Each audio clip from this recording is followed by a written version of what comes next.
Hello student, BA first year में आज हम जो नया विचारक भारतीय राजनीतिक विचारक जो हम शुरू करने जा रहे हैं वो है बाल गंगाधर तिलक।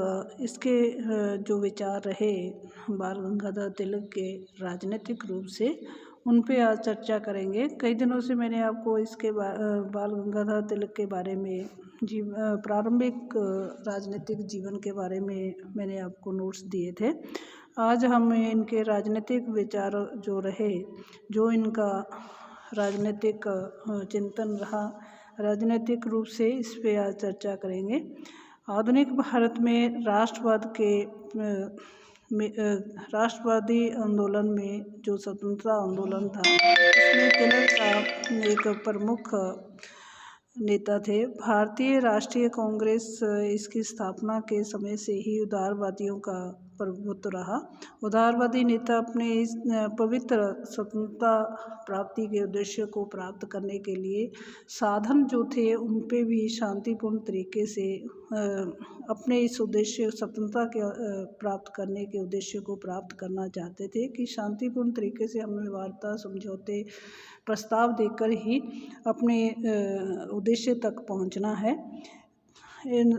अर्थात नैतिक उद्देश्य जो स्वतंत्रता प्राप्ति का था, ब्रिटिश साम्राज्य से जो मुक्ति प्राप्त करनी थी स्वतंत्रता के लिए, तो उस तक पहुंचने के लिए साधन भी ये उदारवादी नेता चाहते थे कि नैतिक हों, शांतिपूर्ण तरीके से हमें अपने उद्देश्य तक पहुंचना है।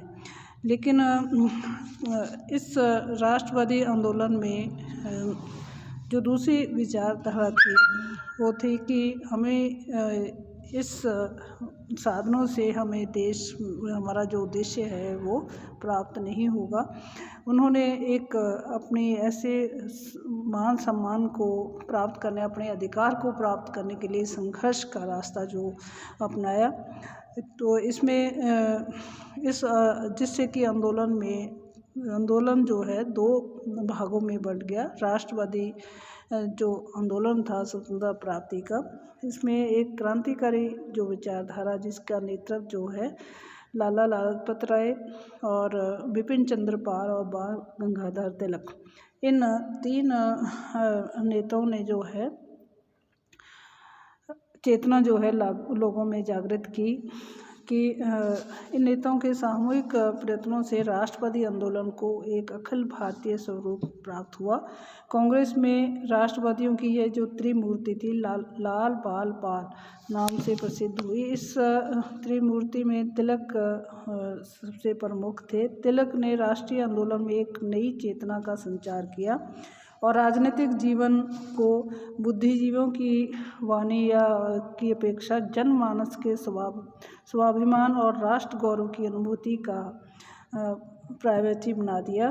तिलक को अपने दृष्टिकोण पद्धतियों के कारण कांग्रेस में उदारवादियों का कड़ा विरोध सहना पड़ा निरंतर।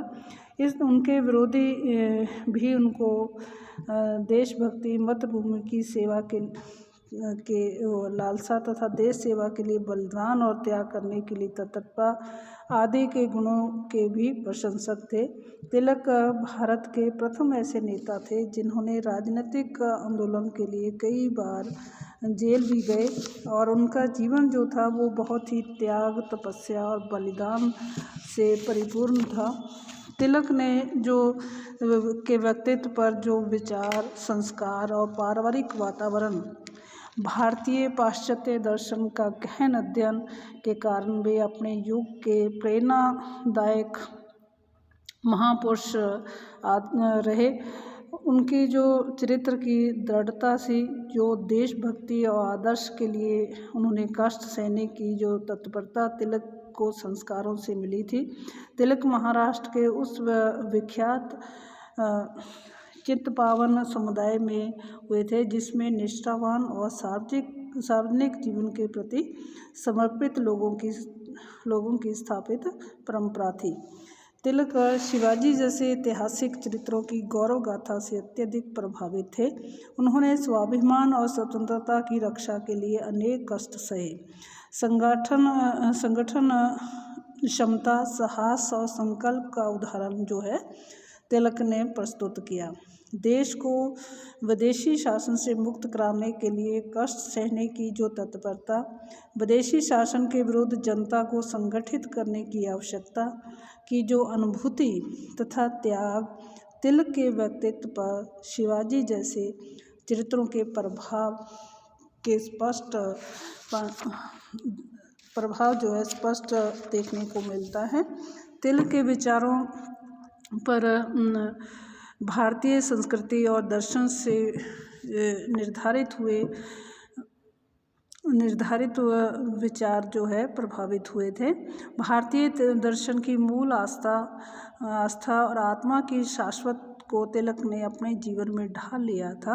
इसी कारण न्याय और सम्मान की रक्षा के लिए किसी भी संघर्ष में वे साम्राज्य की विराट सत्ता के विरुद्ध डटे रहे। गीता की आध्यात्मिकता और कर्म योग को उन्होंने अपनी कार्यशीलता का आधार बनाया और यह आवश्यकता महसूस की कि अन्याय का विरोध करने और अधर्म से संघर्ष करने के कार्य को लोग ईश्वर की भक्ति के समान ही समर्पित भावना से संपन्न करें।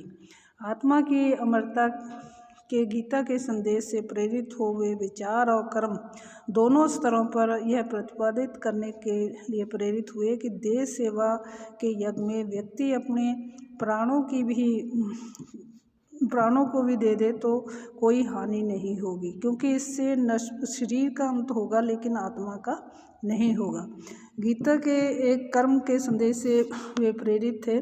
उन्होंने यह प्रतिपादित किया कि देश सेवा का कार्य व्यक्तिगत लाभ तथा प्रतिष्ठा की लालसा से नहीं बल्कि निस्वार्थ भावना से किया जाना चाहिए।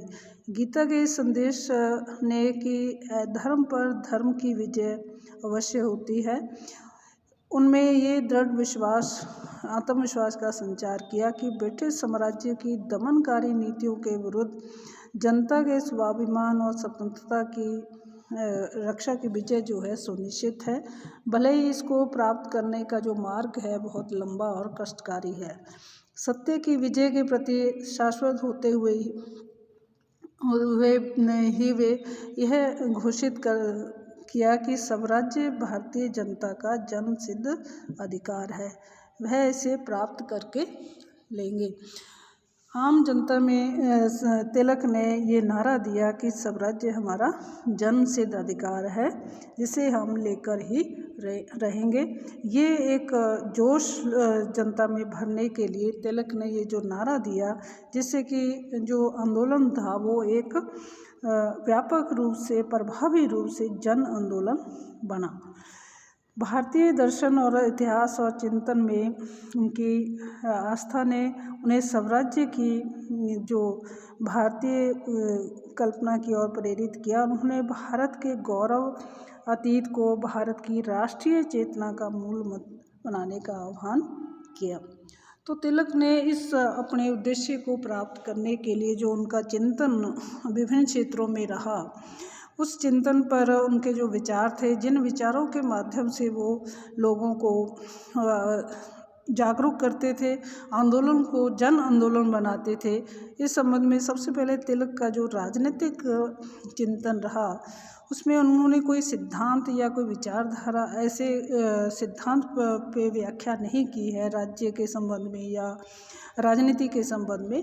उन्होंने परिस्थितियों को देखते हुए जो स्वतंत्रता प्राप्ति के लिए जो चिंतन किया कि स्वतंत्रता, स्वराज्य और राज्य के उद्देश्य और राज्य, व्यक्ति, समाज के संबंध आदि पर तिलक ने जो अपने विचार दिए, चिंतन किया, जो जिन विचारों के द्वारा लोगों को जागरूक करने का प्रयास जो है तिलक ने किया।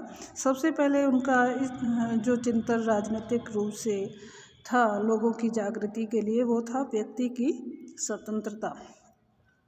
तिलक व्यक्ति के व्यक्तित्व पर बाध्यकारी जो नियंत्रण तो उनको अनैतिक मानते थे कि स्वतंत्रता उनकी धारणा थी कि उसमें आध्यात्मिक आस्था थी कि व्यक्ति को पर जो है नियंत्रण जितने ज़्यादा होंगे उतना ही उसके व्यक्तित्व का विकास नहीं होगा। मिलके इस विचार को वो मानते थे कि व्यक्ति को जितना ज़्यादा स्वतंत्र छोड़ा जाएगा उतना ही उसका व्यक्तित्व प्रभावी होगा और विकसित होगा। उस पर प्रतिबंध तभी लगाया जाए जब वो उसके व्यक्तित्व को नुकसान हो। इस प्रकार से आवश्यकता के आधार पर प्रतिबंध जो है हर व्यक्ति की भलाई के समय ही लगे, इस पर तिलक का आस्था थी कि स्वतंत्रता जो है पूर्ण रूप से व्यक्ति को भी मिलनी चाहिए और राष्ट्र को भी स्वतंत्रता मिलनी चाहिए। तिलक पश्चिमी व्यक्तिवादियों की भांति स्वतंत्रता को व्यक्ति पर से समाज और राज्य के प्रतिबंधों के निवारण का एक व्यवहारिक सूत्र मानते थे। उनके अनुसार कि स्वतंत्रता मनुष्य के व्यक्तिगत विकास और उसके द्वारा अपने ईश्वर से एकाकार हो जाने को प्राप्त करने के लिए अनिवार्य और नैतिक आवश्यकता है। तिलक की स्वतंत्रता की धारणा, स्वतंत्रता के प्रयोजन, महत्व विषय में उन्होंने ये इस बात पे मिल के इस विचार को स्वीकार किया कि जब तक व्यक्ति अपने नैतिक रूप से अपने व्यक्तित्व का विकास, अपने व्यक्तित्व के उद्देश्यों की प्राप्ति नैतिक आधार पर करता है, नैतिक मूल्यों पर चलता है, तब तक उसमें हस्तक्षेप न किया जाए। व्यक्ति की स्वतंत्रता के प्रति तिलक का नैतिक आग्रह था कि राष्ट्रों की स्वतंत्रता के प्रति उनका दृष्टिकोण भी ये था कि राष्ट्रों की स्वतंत्रता, आत्मनिर्णय के अधिकार के प्रति तिलक का कि भारतीय दर्शन और पश्चिमी उदारवादी था कि हर राष्ट्र को अपने समाज की व्यवस्था करने का और समाज के लोगों की सुविधा देने का, विकास करने का स्वयं अधिकार जो है मिलना चाहिए। राष्ट्र को ये स्वतंत्रता जो है मिलनी आवश्यक है। इस उद्देश्य के लिए हमें सभी लोगों को एक साथ एकजुट होकर आंदोलन को प्रभावी बनाना होगा। इसलिए वो स्वतंत्रता को आवश्यक मानते थे, नैतिक विकास के लिए आवश्यक और प्रभावी मानते थे, एक व्यक्ति के लिए भी और एक राष्ट्र के लिए भी। दूसरा तिलक का ये मानना था कि राज्य के जो उद्देश्य हैं उन उद्देश्यों में तिलक की आस्था थी कि व्यक्ति के अस्तित्व के नैतिक प्रयोजन उद्देश्य जो है नैतिक होने चाहिए। राज्य द्वारा बहुसंख्यक व्यक्तियों के अधिकतम भौतिक उत्थान की अपेक्षा वे व्यक्तियों के नैतिक और आध्यात्मिक उत्थान की प्राप्ति को महत्व देते थे। अर्थात जो तिलक का ये मानना था कि व्यक्ति के अस्तित्व जो है, व्यक्ति का जो प्रयोजन है जीवन का, वो नैतिक होना चाहिए। उस नैतिक प्रयोजन के द्वारा ही वो विकास कर सकता है। तिलक का मानना था कि ये जो नैतिक उद्देश्य हैं इनका आध्यात्मिक आधार पर उत्थान होना जरूरी है। तिलक ने राज्य की गतिविधियों को औचित्य को सिद्ध करने के लिए उन गतिविधियों को लाभ होने वाले समुदाय की संख्या के गणितीय तर्क को बिल्कुल अस्वीकार कर दिया। कल्याण के इस संख्यात्मक सूत्र पर तिलक ने जो आरोप लगाए वे राज्य के प्रयोजन के विषय में उनके नैतिक और आदर्शवादी दृष्टिकोण का प्रमाण है। तिलक ने अपने ग्रंथ गीता रहस्य में किसी बात के औचित्य के स्पष्टीकरण के लिए संख्या को आधार मानने का विरोध किया। इस संबंध में उनके तर्कों को समझा जा सकता है। उनका मानना था कि संख्यात्मक मापदंड जो है पर्याप्त होते हैं। उदाहरण के लिए महाभारत के युद्ध में कौरव संख्या में अधिक थे, पांडव कम थे। युद्ध के अवसर पर कौरवों के साथ कितनी बड़ी सेना थी, लेकिन पांडवों के साथ ज़्यादा सेना नहीं थी। किंतु केवल संख्या के आधार पर यह निर्णय करना उचित नहीं होगा कि पांडव धर्म के मार्ग पर थे और तिलक के अनुसार पांडवों का वास्तविक मूल बल जो है उनकी संख्या में नहीं था, बल्कि प्रयोजनों की नैतिक श्रेष्ठता में निहित था। तिलक का मत का विचार है कि किसी भी अवसर पर नैतिक प्रश्नों का संख्या के आधार पर निर्णय करना उचित नहीं कहा जा सकता। अर्थात संख्या जो है गलत हो सकती है, संख्या सही नहीं हो, अधर्म भी कर सकते हैं। इसलिए संख्या के आधार पर हम कहें कि ये सही है, ये सही नहीं हो सकता। नैतिकता के आधार पर ही प्रयोजन जो है सही होने चाहिए। किसी बात के औचित्य का निर्धारण का आधार जो है वो संख्या नहीं हो सकता, बहुमत नहीं हो सकता। उनका माने कि विवेक से युक्त एक व्यक्ति की बात भी हितकारी हो सकती है। उदाहरण के लिए सुकरात और ईसा मसीह दोनों अपने देशवासियों को ऐसे सिद्धांत का उपदेश दे रहे थे जो उनके विवेक के अनुसार सबके लिए कल्याणप्रद था, किंतु उस समय देशवासियों ने उनके विचार का मूल्य नहीं समझा और उन्हें समाज का शत्रु ठहराकर मृत्युदंड दे दिया। आज उस विषय में कोई दो मत नहीं है। उस समय सुकरात और ईसा मसीह न्याय और औचित्य के पक्ष पर थे, लेकिन संख्या उनके साथ नहीं थी, इसलिए उनको आचरण निश्चित था। अतः नैतिक दृष्टि से इस प्रश्न का निर्धारण करना सरल कार्य नहीं है। कोई बात वास्तव में संख्या के आधार पर हम ये नहीं कह सकते कि ये नैतिक है। इस प्रकार से तिलक का ये मानना था कि उपयोगितावादी जो सिद्धांत है वो अधिक से अधिक लोगों की भलाई को आधार मानता है। इसके कारण स्वार्थ को भी प्रोत्साहन मिलता है। व्यक्ति के द्वारा व्यवहारिक सुविधा के लिए दूसरों के हितों के साथ साथ तालमेल बिठा लेने को तो उचित मानता है, किंतु तिलक का ये मानना है कि सैद्धांतिक दृष्टि से अधिक उचित और श्रेष्ठ नहीं ठहराया जा सकता।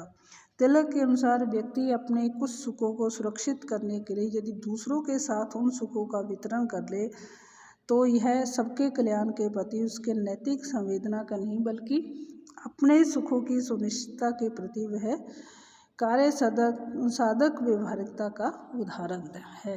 तिलक के अनुसार अधिकतम व्यक्तियों के अधिकतम सुख के भौतिकवादी सूत्र का नैतिक प्रतिकार केवल यह हो सकता है कि भौतिक वस्तुओं की उपलब्धि या भौतिक सुखों की प्राप्ति को कल्याण की परिभाषा में से निकाल दिया जाए।